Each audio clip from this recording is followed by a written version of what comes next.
পুৱাৰে পৰা এখন বিদ্যালয়ত আৰম্ভ হ'ল ভোটদান প্ৰক্ৰিয়া। পাঠদান এৰি নিৰ্বাচনত ব্যস্ত হ'ল ছাত্ৰ-ছাত্ৰী।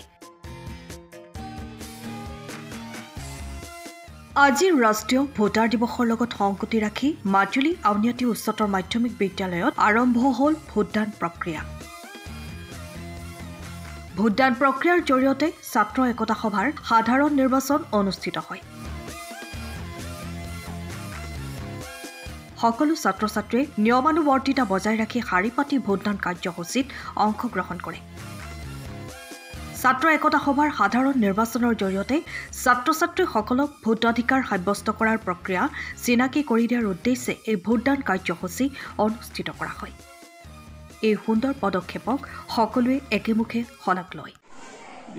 আজিৰ দিনটো ৰাষ্ট্ৰীয় ভোটাৰ দিৱস হিচাপে আমি ইয়াৰ লগতে সামঞ্জস্য ৰাখি আমাৰ বিদ্যালয়ৰ ছাত্ৰ সংগঠনক আৰু ছাত্ৰ ছাত্ৰীক কেনেকৈ ভোট দিব লাগে এই নীতি নিয়মবোৰ নিৰ্ধাৰণ কৰিবৰ কাৰণে বা জানিবৰ কাৰণে আমি এই যিটো ৰাষ্ট্ৰীয় ভোটাৰ দিৱসৰ ওপৰত নিৰ্ভৰ কৰিয়ে আমি আমাৰ ছাত্ৰ সংগঠনটো আজি গঠন কৰিবৰ কাৰণে নিৰ্বাচন প্ৰক্ৰিয়াটো আমি আৰম্ভ কৰিছোঁ। গতিকে ছাত্ৰ ছাত্ৰী আমাৰ গণতান্ত্ৰিক দেশ, গতিকে গণতান্ত্ৰিক দেশত কেনেকৈ ভোট সাব্যস্ত কৰিব লাগে সেই বিষয়ে সকলোৱে জনাটো দৰকাৰ। এটা সময়ত কি হয়, একেবাৰে বয়সীয়াল মানুহো ভোট কেনেকৈ দিব লাগে নাজানে।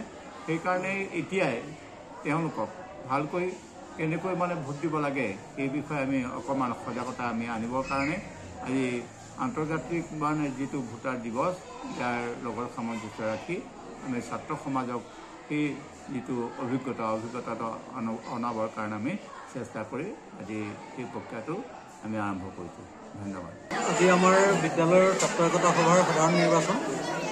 ছাত্ৰ ছাত্ৰীসকলে অধ্যয়নৰ লগতে যিহেতু আমাৰ এই গণতান্ত্ৰিক শাসন ব্যৱস্থা আমাৰ এখন গণতান্ত্ৰিক ৰাষ্ট্ৰ, গতিকে গণতান্ত্ৰিক প্ৰক্ৰিয়াটো কেনেধৰণে হয়, গতিকে ভোট কেনেধৰণে দিয়া হয়, এই কথাবিলাকৰ এক্সপিৰিয়েঞ্চ কৰাটো তেওঁলোকৰ কাৰণে শিক্ষাৰ এটা আমি অংগ বুলিয়েই ভাবোঁ। আৰু সেইকাৰণে আমি আন বছৰৰ দৰে এইবাৰো ছাত্ৰ একতাৰ সভাৰ যিখন আমাৰ ষ্টুডেণ্টছ ইউনিয়ন যিখন ফৰ্ম হ'ব, এইখন আমি ইলেকশ্যনৰ যোগেৰে কৰিবৰ কাৰণে প্ৰয়াস কৰিছোঁ, যাতে ছাত্ৰ ছাত্ৰীসকলে শিক্ষাৰ লগতে গণতান্ত্ৰিক ব্যৱস্থাটোৰ প্ৰতি কিছু পৰিমাণে তেওঁলোকে লাভৱান হয় আৰু এইটো বুজি উঠে।